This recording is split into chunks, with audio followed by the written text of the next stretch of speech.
Bom, pessoal, agora sim, voltando com essa figura para ilustrar esse mecanismo que eu falei para vocês de transporte da seiva bruta, né?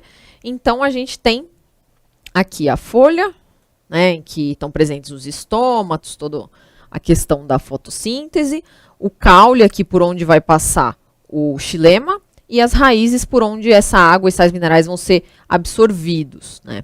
E como que acontece, então, essa teoria de como a seiva bruta é transportada ao longo da planta? Então, primeiramente, aqui no número 1, né, ao deixar o mesófilo, as moléculas de água evaporam-se e difundem-se no ar atmosférico. Então, elas vão sair por meio dos estômatos. Lembrem que os estômatos ficam localizados na porção inferior da folha, né, não na porção superior, porque se fosse na porção superior, ele estaria diretamente afetado pela luminosidade, ficaria aberto por mais tempo e ia ter uma perda exacerbada de água. Isso não seria interessante para a planta, que poderia acabar morrendo aí por desidratação. Então, o estômato fica sempre na parte inferior da folha, tá?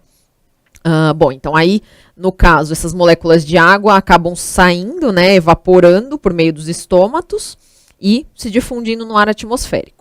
Aí, o segundo passo é que a concentração de solutos nas células do mesófilo aumenta. Então, perdeu água ali naquele local, automaticamente a concentração de solutos vai ficar maior, porque tem menos água, vai ter mais sais, certo? Bem como a pressão osmótica. Então, aumentou a quantidade de sais, automaticamente aumenta essa pressão osmótica, ou seja, a tendência é puxar água para aquele local, né? Então, as células absorvem água por osmose. Aí o 3 aqui, né? Como as moléculas de água se mantêm unidas por ponte de hidrogênio, que é aquele esquema que eu falei da coesão, a água é puxada do xilema para o mesófilo, né? Então, aqui no mesófilo ela começou a evaporar, tal, e está sendo puxada pela questão da pressão osmótica, e como uma molécula de água é coesa com a outra, ela vai puxando, vai tracionando aqui as outras moléculas por meio do xilema aí, né? 4 está aqui. Cada molécula de água tracionada no sentido das folhas traciona as moléculas vizinhas, estabelecendo uma corrente mantida sob tensão, que é exatamente isso que está sendo mostrado aqui, né? Uma moleculinha está ligada na outra, que está ligada na outra, e uma vai puxando, vai tracionando a outra. E 5, finalmente, as moléculas de água entram na raiz. Então, a raiz tem os pelinhos absorventes lá que eu tinha falado na aula passada para vocês, e aí, como a água está sendo tracionada aqui, né? Uma moleculinha puxando a outra. Tem uma hora que isso chega até a raiz. Então, a moleculinha de água que está no solo é puxada aqui pela raiz e entra na planta, certo? Esse, então, é todo o movimento, né? Dessa teoria de coesão-tensão que explica esse movimento da seiva bruta ao longo do xilema, tá? Quando seccionados, os caules de certas plantas eliminam a seiva bruta, como resultado de uma pressão de raiz. O fluido que ocupa o xilema tem pressão osmótica maior do que a do solo, determinando a absorção de água por osmose. Então, tudo isso que eu falei no slide anterior, né, basicamente se aplica aqui.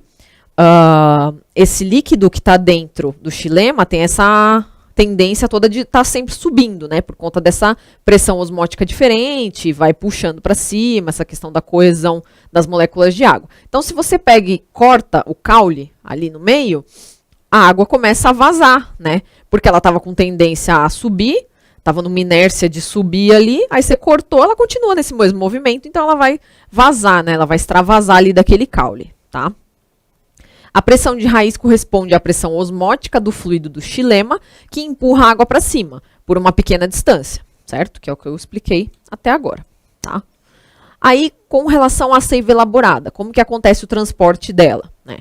As substâncias orgânicas são ativamente deslocadas para o interior dos vasos do floema, elevando a pressão osmótica do fluido intracelular. Então, as substâncias orgânicas, que é basicamente a glicose, que é produzida ali na fotossíntese, né? Ela está sendo produzida nas células das folhas e ela vai sendo passada, vai sendo transmitida ali, né? Transportada para os vasos do floema, tá? Então, passa para os vasos do floema esse açúcar e aí aquela região fica mais concentradinha, né? Então, aumenta a pressão osmótica, tá? Desse fluido intracelular. E aí, com o aumento dessa pressão osmótica, qual que é a tendência? Puxar a água para ali, né? Então, com isso, Por osmose, a água passa do xilema para o floema. Por quê? A água está ali no xilema, né? Ela tem uma quantidade de sais ali e tudo mais, mas ela está ali no xilema.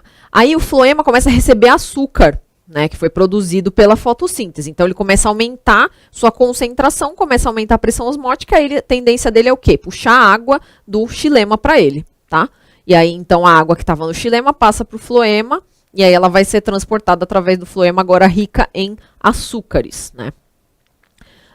Então, por osmose, a água passa do xilema para o floema, aumentando a pressão e impulsionando a água através dos vasos liberianos, né, do floema, no sentido da raiz. Então, vai da folha para a raiz, onde as células absorvem os carboidratos. Então, ao longo de todo esse sentido aí descendente, né, as células em volta vão absorvendo os carboidratos para poder fazer suas atividades, né, utilizam essa matéria orgânica aí, essa glicose, para obtenção de energia e para poder realizar suas reações, suas atividades metabólicas.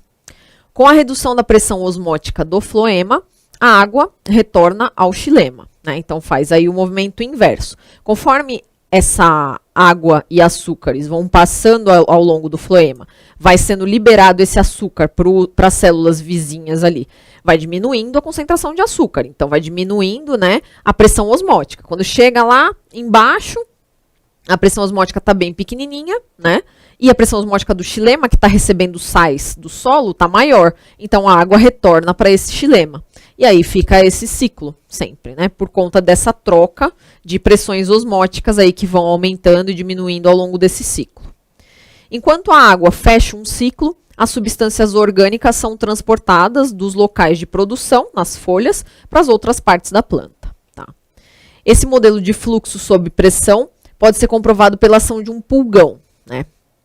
Que é um artrópode aí, bonitinho, que fica nas folhas, né? Ou também chamado de afídio, que introduz sua peça bucal no floema, tá?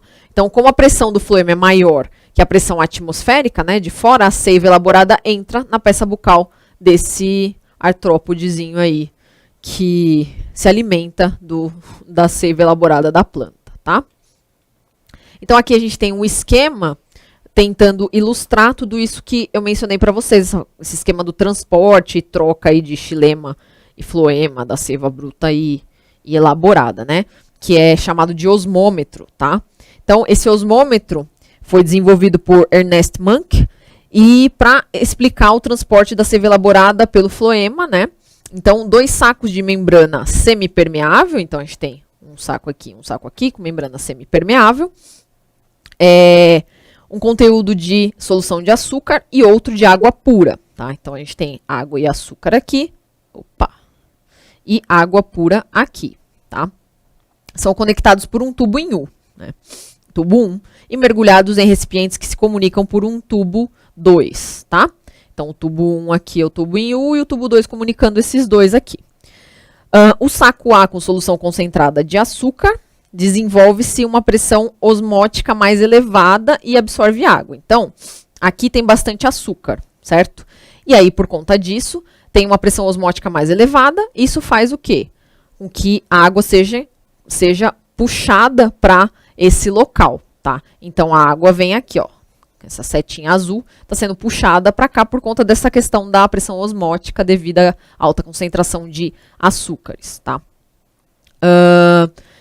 E aí o excesso dessa água, então, é deslocada pelo tubo 1 de volta. Então, a água e açúcar vão sendo deslocadas para cá, né? Arrastando moléculas de açúcar para o saco B de outro recipiente, que recebe água e açúcar aqui e distende-se, forçando a água a voltar para o lado de onde havia saído do tubo 2, tá? Então, fica essa questão aí das mudanças de pressão osmótica, de concentração, para ter esse transporte de água e açúcar ao longo desse mecanismo todo aí, tá? Isso aí basicamente só para ilustrar o mecanismo que eu falei no slide anterior, tá bom? Só tinha esquecido de mencionar aqui, o saco A simula a célula do parênquima clorofiliano, né, que é a produtora de matéria orgânica, e o saco B vai simular a célula da raiz, né, consumidora ou armazenadora de energia orgânica. Então, só para fazer as analogias aí com o sistema vegetal mesmo, tá? Aí a gente tem um outro uma outra questão, aí um outro conceito, que é chamado de anelamento, ou também cintamento, que é a retirada de um anel completo da casca, conhecido por anel de Malpighi, ao redor da circunferência do caule. Então, você tem o caule inteiro ali, aí a pessoa vai lá e retira um trecho ali daquela casca de fora, né, do caule. Não é que você corta a árvore no meio, você tira só a casquinha mesmo, né, esse anel ao redor da circunferência do caule, tá? Que é esse anel de Malpighi. O que acontece com isso daí? O floema, que é mais externo, lembra que eu falei na aula passada das estruturas, né, que o floema geralmente está para fora, ele é mais externo. É removido. Mas o xilema, que é mais interno, não é removido, ele fica lá. Só que o que acontece? Com a retirada do floema, tem uma interrupção de fluxo de seiva elaborada das folhas para as raízes, né? Que com o tempo acabam morrendo, então, porque essas raízes não estão recebendo matéria orgânica, não tem como produzir energia para fazer suas atividades, seu metabolismo, e acabam morrendo com o tempo.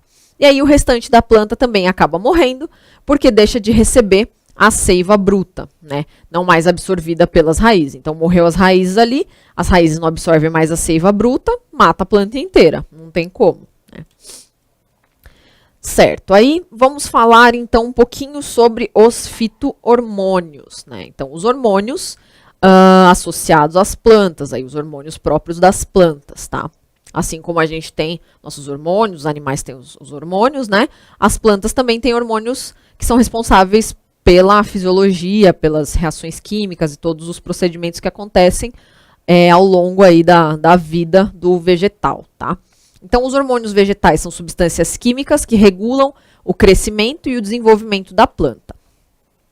Atuam no próprio local de produção ou são transportados a outras partes, onde estimulam e inibem mecanismos fisiológicos específicos. Então, eles podem atuar ali onde eles estão sendo produzidos ou ser transportado para outro local da planta e atuar longe de onde foram produzidos. Então, quando uma semente de milho ou outra gramínea germina, inicialmente emerge dela uma haste verde, pequenininha, bonitinha ali, tubular, denominada de coleóptilo, tá? Dentro do qual estão as folhas e o caule jovem, que vai se desenvolver posteriormente. Se o ápice desse coleóptilo for removido, ele não cresce, tá? Então, para vocês verem que a questão da gema apical, lá que eu tinha mencionado na aula passada, do meristema e tal, é bem importante, né, para o crescimento dessa planta.